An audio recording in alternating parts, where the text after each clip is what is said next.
Hello everyone, hopefully you're starting your holiday weekend off right with us on Hudson County Review Live. I am your host, the man with the power, the man of the hour, too sweet to be sour, John R. Highness, and today we're joined with Jersey City Education Association President Ron Greco. Ron, thanks for giving us the time. Good afternoon, how are you, John? I'm very good, thanks.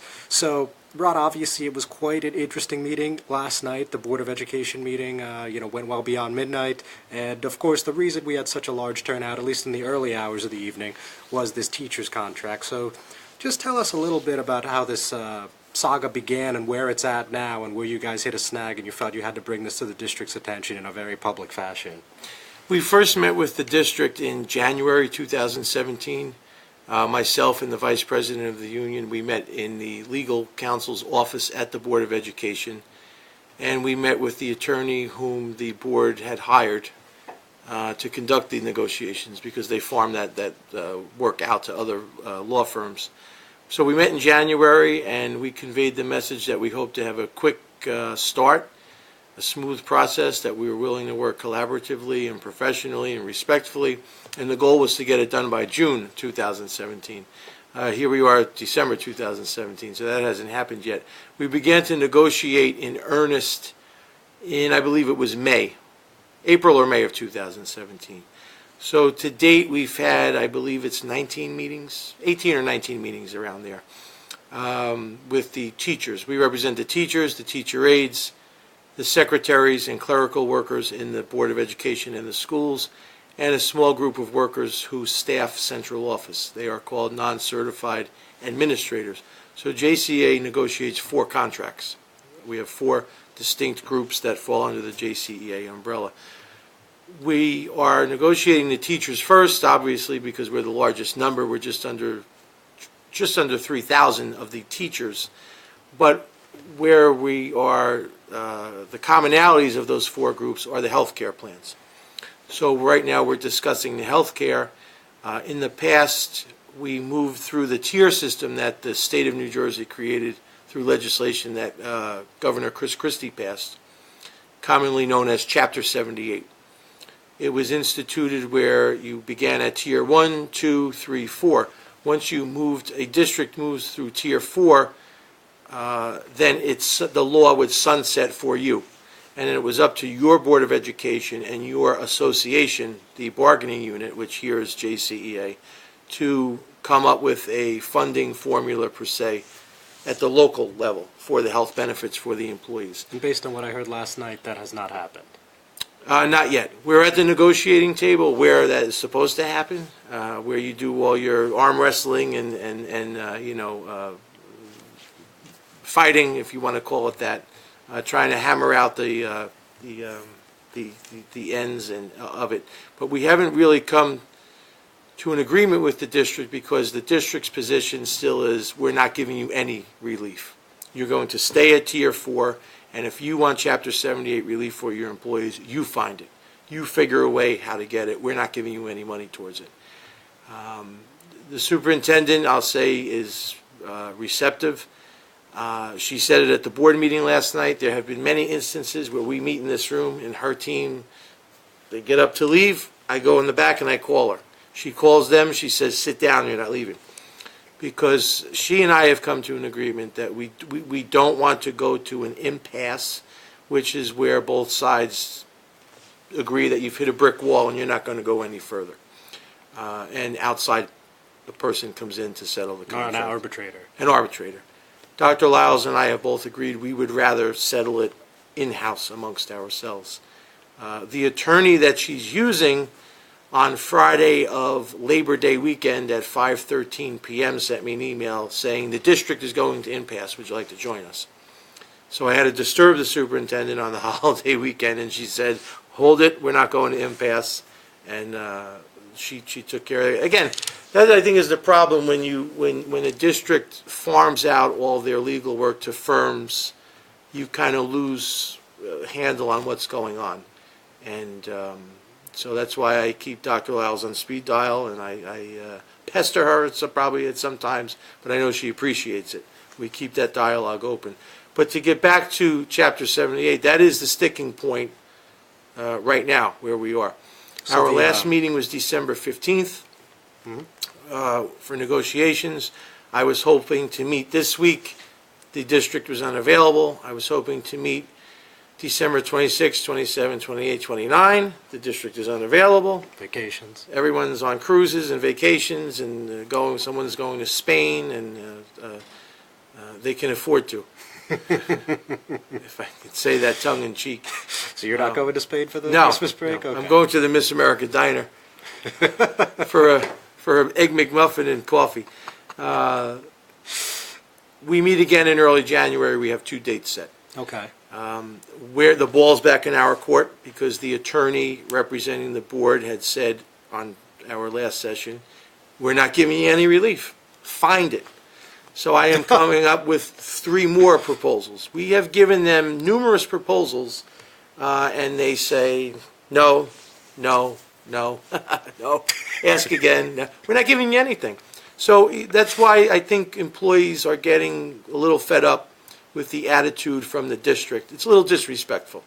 When you have people who are, I'm not sure exactly what the single rates are, but again, when you're young, you're healthy. When you're in your 20s, you think you're invincible and you'll never get sick. But we realize as we age, we do need those health benefits, and you go to the doctor more often. Yeah. But also young people those are the folks that start families. You're trying to buy your first home or first condominium. And just to use, teachers spoke last night. A gentleman who's been here, will be his 14th year, master's degree, saddled with college debt, makes $59,000, and you have to pay $1,800 a month in health care costs. Now, just to interject for a moment, the health care premiums that come out of the check, these are anywhere from 3 to 35%, if I'm not mistaken, right? Yes. Right now, our employees are paying 35% because we are at Tier 4. The district's wishes are to let us remain at 35%, and you should be happy with that. That's the attitude we're getting. And there's no differentiation whether you're single, married, 3 kids, 0 kids. It's all the same. 35% of the check. 35% of your premium. So if you have there are 3 or 4 plans. There is a single plan. There's a member spouse plan. Mm-hmm. There is a plan with spouse and children, and I believe the 4th plan is just dependents. Okay. Children. So if you have the family plan, as many people have, some children, you're paying between $1,500 to $1,800 a month out of your pay. So for someone who's been here 14, 15 years, and you're just cracking $60,000, I wasn't a math teacher. But let's say you're paying $1,500 a month, somewhere between $1,500 and $1,800 a month, times 10 months. That's a sizable amount of money. Yeah, That's a very sizable amount of money. Historically, teachers have always worked 2 or 3 jobs. I was a teacher at Lincoln High School for a long time. I coached. I bartended in the summers. I worked at a hotel down the shore. I taught Dickinson night school, because that's what teachers do. You have to hustle to make a buck. Mm-hmm. You're off in July and August, so naturally you work. But you work 2 or 3 jobs because it would allow you to get ahead. And I've seen now, people are working 2, 3 jobs, and they're just trying to keep their head above water. Just breaking even. And a lot of people are falling into some financial difficulties, whether it's with mortgages or credit card debt. We've had a lot of members take their children out of colleges and send them to community colleges. And I'm not talking, Harvard or Yale, Trenton State, Montclair, Rutgers, the great state schools. And the tuition has just become unaffordable, and they're going to community colleges. We've had many families, they've gone down to a 1-car family. We've had many teachers foreclose on homes. And the letter from the bank always comes to this office. We have to provide a notarized copy of the salary guides, and I have to sign it. So I've seen how many people have lost homes and really facing financial hardships because of these Chapter 78 health premiums. So this is something, if memory serves me correctly, that began in 2011, of course, under Governor Chris Christie. And obviously, he's only going to be in office for about another month now, just a little less than that.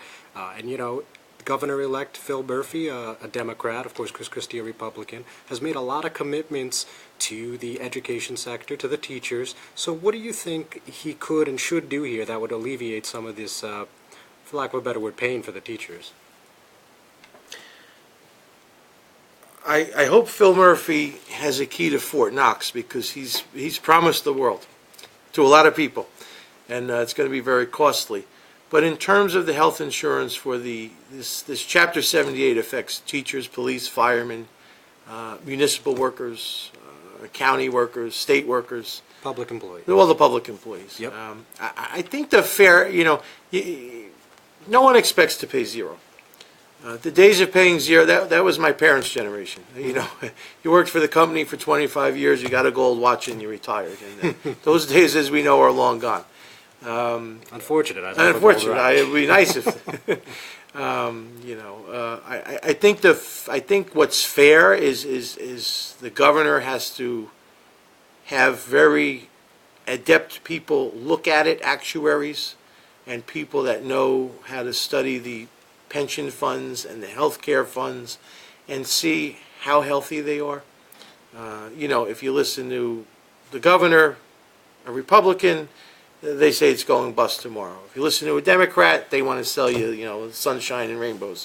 So somewhere in the middle, I think the governor has to find some common ground where we expect to pay for benefits, as everyone does, but I don't think it can be so onerous, where it's really it's decreased the number of people enrolling in education programs in all of the colleges in New Jersey.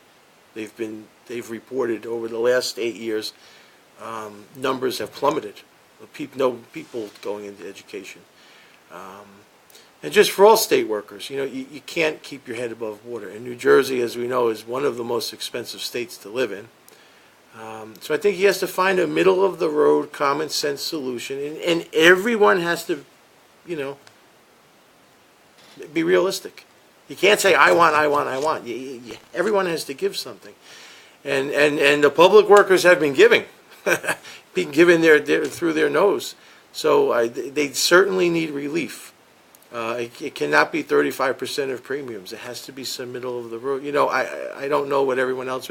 My sister is in the management of a Coach, which I know every lady knows what a Coach bag is. She's on 34th Street in Manhattan.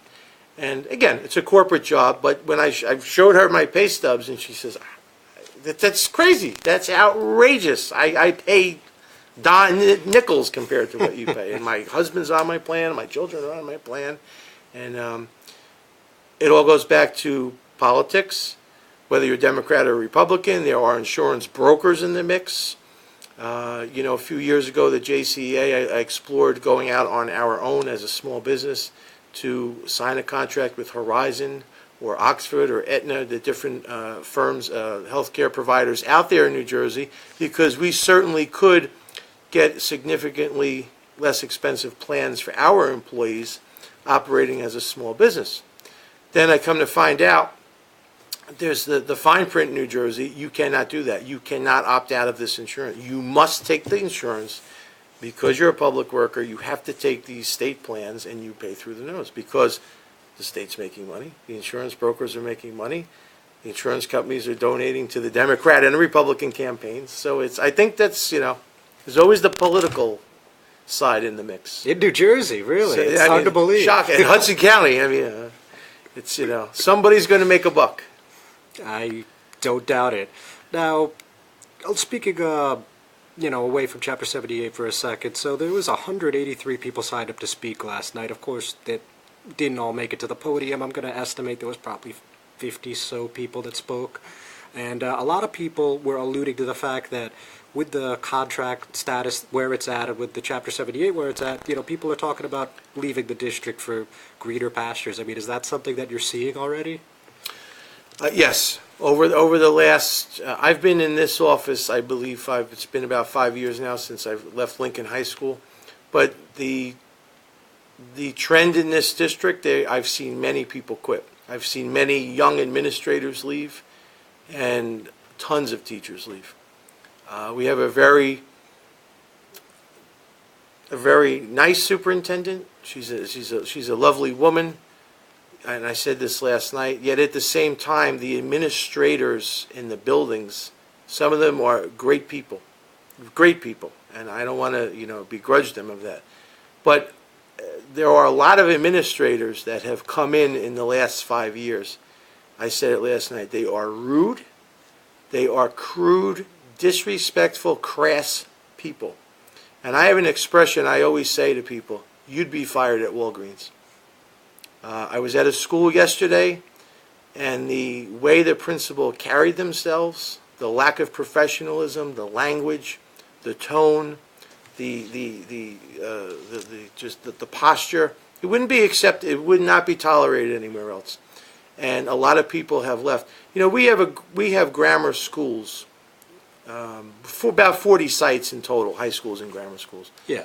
But we have a school last year, there were 41 teachers that requested to leave, to be transferred. Wow. The year before it was 38. The year before that it was 34. So every year it's the same pattern. That tells me there must be something with the administration in that building. That was all the same school. All the same school. Could you We tell have a me few which school? schools. No, Okay. I don't want to, get myself into legal hot water here. Sure. I'll have the principals union after me. But when that principal is allowed to, in an auditorium, berate white teachers and berate Asian teachers with the children, telling them, you see all these white people, they're here for a paycheck, they don't care about black people, and that's condoned. I don't go for that. I don't go for that at all. This is, certainly, racism and bigotry exists. It's very hard in this day and age in a cosmopolitan city such as this to live in a white neighborhood or a Hispanic neighborhood or a black neighborhood. We're pretty much a melting pot. Sure. At one point, Jersey City did have very segregated neighborhoods. There were Polish neighborhoods, a black neighborhood, a Jewish neighborhood, a German, Irish, so on and so forth. Sure, I've heard. In the 70s, there was a large Puerto Rican Latino population in the Hamilton Park area. Angel Valentin always tells me about it. But we've moved past that. Yeah. We've moved past the days of Archie Bunker and Fred Sanford with that rhetoric. And so when we have principals that are allowed to use that racial rhetoric, and it demoralizes the whole staff. And it ruins the school culture. And why would you do that in front of children? And I say, why does the leadership of this district allow it? And and it's disgraceful.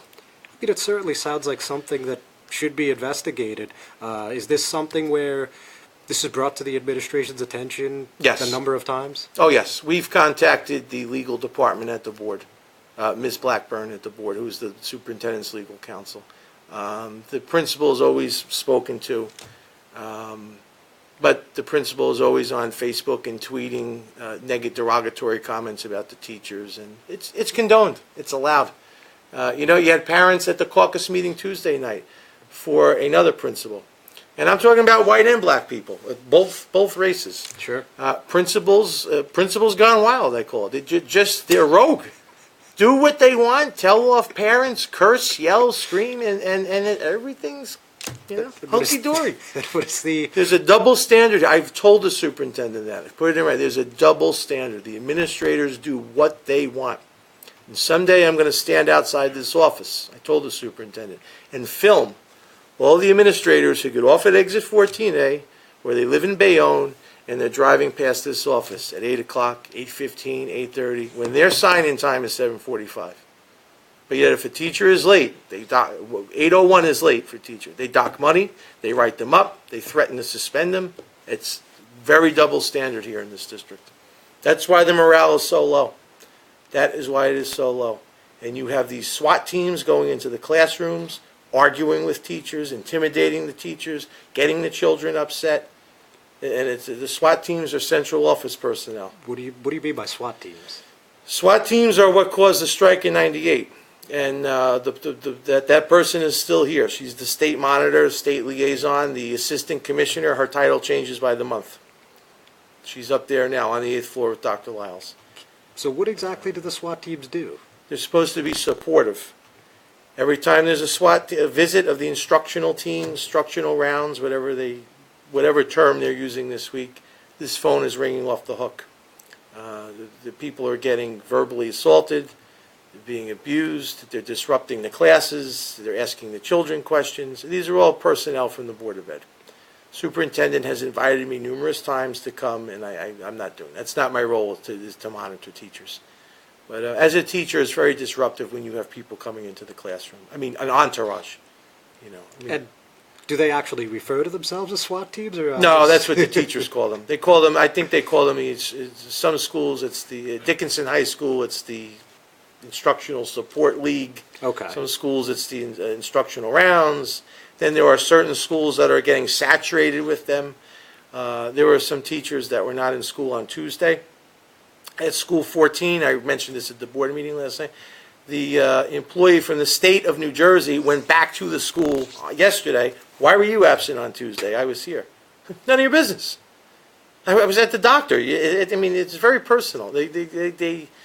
It's, you know, there's a very unprofessional level of lack of professionalism in this school district, and it's tolerated. It's very fascinating to hear. I mean, certainly something that we will follow up on.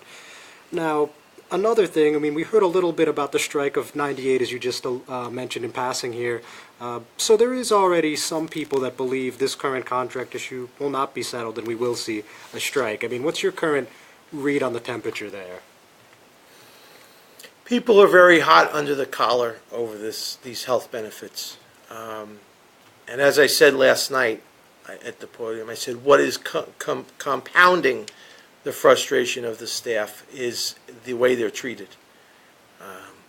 You know, people don't, I worked in Lincoln High School, and you don't mind, I loved it. It was a great place to work. I wouldn't have done it anywhere else if I had to do it over again. But a lot of teachers are in buildings with water coming through walls and leaky radiators, and I see the schools. You know, no soap, no towels, broken toilets, broken plumbing, mold, paint coming off the wall. The places are well over 100 years old, but people don't complain. You know, most teachers are buying all the supplies. The district doesn't provide ink. They don't provide paper. They don't provide the needs of the children. The teachers buy all that stuff. The schools get a very, very small budget for these items. You know, I mean, a light bulb for a smart board's a few $100s. You know, so the teachers buy out of the pocket. We sometimes try to help people out by giving them a couple bucks. But what really ticks people off, you're working in these conditions, you're doing the best you can with very large class sizes in some of the schools, and you're just getting beaten over the head. Nothing is ever good enough. You're never up to par. You're not doing this right. Your paper is here, it should be here. You know, and it's easy to come in one day of the school year and say, John, you're a mess. What's going on here? You know, and some administrators will do it right after a fire drill when the kids are crazy. They're kids. Come on. Are all teachers perfect? Absolutely not. Are all administrators perfect? Absolutely not. You know, when you come into the profession, you have to learn, you have to grow. You're supposed to be nurtured and supported. Even when you're a principal, you don't start out being a master principal. Of course. Those same mechanisms have to be in place. But this district does not have them. A support system is not a chief of academics who makes $181,000, a lady from New York who just got a $90,000 raise by coming over here, and associate super coming into classrooms with clipboards. And the teacher in the second grade explained to me how, because they're second graders, she said, "Good morning," and all the children said, "Good morning," and these stone cold faces were staring at them, and went to her desk and seized the plan book, and there's no dialogue, and the children are going like this. So I conveyed this to Dr. Lyles. I said, is this what you want in your schools? And what was the Is this reaction? what you want children to see? How is that helping the teacher? And what was the reaction there? She'll look into it. But there's no feedback. It's not a genuine observation. Do teachers need to be accountable? Yes. Do teachers need to be observed? Absolutely. But an entourage of people who work in an ivory tower or a red brick tower of Claremont Avenue, come on. You come into my room once a year? It serves no purpose. Serves no purpose. You don't work in the school. Some of these people have never been teachers. And you're going to give feedback? It's all political. We're a state-run district. Everything's dictated by a test score. No one wants to talk about poverty. No one wants to talk about the socioeconomic conditions of some of our neighborhoods in Jersey City. I just had to come, from downtown to meet you here. It's again, not to be redundant, that tale of two cities. The downtown Jersey City was once the Colgate-Palmolive company and Dixon Pencils, and it was an Otis elevator. But it was factory town and piers and railroads, and now it's the hot spot. Sure. So this part of the city is still the old Jersey City. Ward A, Ward B, Journal Square area. Heights is popping now. But you can't go to PS 14 or PS 15 or up the block here we have PS 40, PS 41 and expect those children to perform the same as the children in PS 16 or PS 37. First of all, just look at the buildings. These buildings are horror shows. They're disgusting. Filthy, disgusting buildings. The other schools are gleaming gemstones of the city. So right there, to me, is, I don't know what you would call it. That's a tale. That's like the old South. The black children went to the wooden schoolhouse with a pot-belly stove and no electric or running water, and the white children went to a nice brick modern building with heat and electricity. That's what Jersey City's like. So any child that's coming into this drab, dreary, broken-down building right away, this is school. What's inviting about it? True. What's inviting about it? And you have to walk through neighborhoods with litter all over the place, and crime, and and then you're in other parts of the city, you don't face that. And again, that's not the parents' fault. It's not the parents' fault where they live. That's where they are in life right now. But what is the city doing, or what is the school system doing to try to address those inequities? What services and supports are we offering the children that need it the most, the neediest? I've believed since I was in college, because I did a study, every large city or town, we do not have a true alternative school in Jersey City. Now, I call it Old Number 3. It's on Bright Street. It's been called Old Number 3 when they built the new Number 3.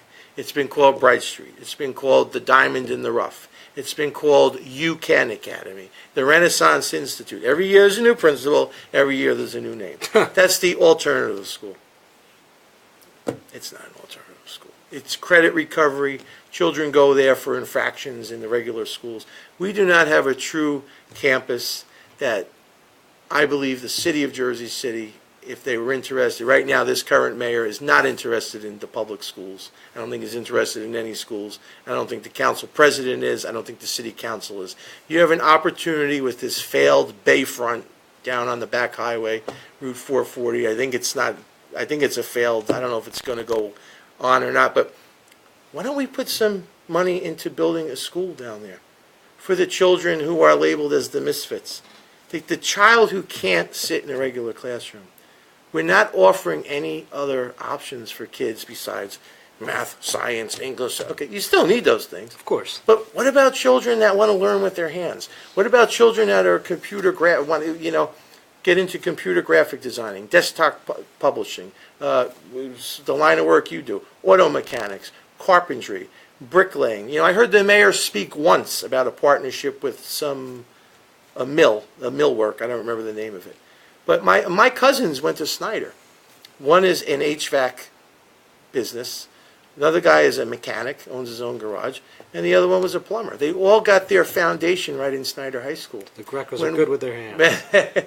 when we offered those classes, And then if you went to Lincoln High School, that was the college preparatory high school. Dickinson was also an industrial and technical high school in its day. So we offered years ago all these different career paths for children. So now all the standardized tests we have, the PARCC testing and the GEPA and the HSPT, whatever is still out there, all these assessments that will tell you, John, you're going to be this, you're going to be this. We did it 100 years ago without paying millions of dollars to consultants, $2,200 a day, which the board voted down last night, to pay people to come visit classrooms and get $2,200 a day. We just need to revamp our schools and modernize them. The old auto shops and the plumbing shops of years ago today are mechanical drawing classes on computers, desktop publishing, auto mechanics. These are things we need. You know, people poo-poo that. We need those services. We need those. And I'll end it on this because I could talk all night. But a young man, Lewis, who I taught, he lived on Lexington Avenue, a few doors down from my grandparents. He was a nice kid. Okay. Wasn't that into academics. Passed all his academic subjects. But when he got into the auto shop at Lincoln, that was his passion. He took Auto 1, Auto 2, Auto 3, Auto 4. Today, he's in his late 30s. He works in Watchung, New Jersey at Crown Cadillac. He's a master General Motors Cadillac technician. Makes more money than both of us. Huh. 401k, dynamic health plan. His mom and dad still live near my grandparents' old house. That's how I know, because I see him once in a while. But he wasn't college bound. Got all the courses he needed in high school, the mathematics, the English, the phys ed, and everything. But his passion was automotive.